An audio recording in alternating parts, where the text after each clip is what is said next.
নানি আর নাতিন আনবক্সিং নিয়ে ব্যস্ত। একটা ব্লেন্ডার এনে দিয়েছিলাম মাকে, আর সেটা নিয়ে ওরা দুজন ব্যস্ত হয়ে গেছে কখন আনবক্সিং করবে। আসসালামু আলাইকুম, কেমন আছেন সবাই? চলে আসলাম আবার একটি নতুন ভিডিও নিয়ে। তো আমার পেজটিতে এখনো যারা নতুন আছেন অবশ্যই ফলো দিয়ে পাশে থাকবেন, তাহলে খুব সহজেই আমার পরবর্তী ভিডিওগুলো দেখতে পারবেন। তো আমার মায়ের আগের ব্লেন্ডারটা নষ্ট হয়ে গেছে, যার জন্য ভাইয়া বলতেছিল এবার যাওয়ার পর বিদেশ থেকে আরো একটি পাঠিয়ে দিব। তো আমি ভাইয়াকে বলতেছিলাম যে ওইখান থেকে না পাঠিয়ে টাকা পাঠিয়ে দেন, এই বাংলাদেশ থেকে কিনে দিব।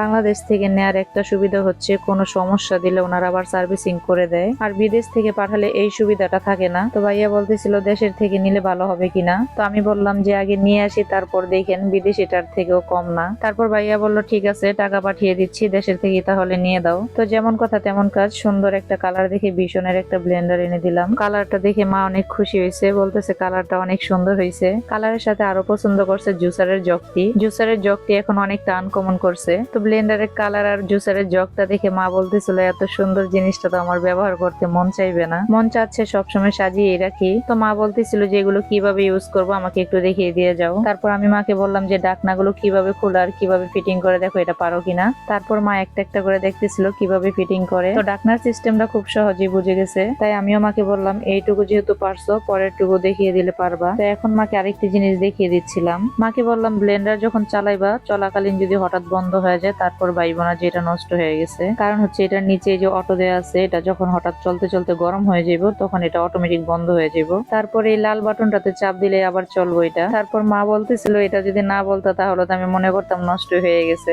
তো ব্লেন্ডারের কালারটা কেমন হয়েছে সবাই অবশ্যই কমেন্ট করে জানাবেন। ভালো থাকবেন সবাই, আল্লাহ হাফেজ।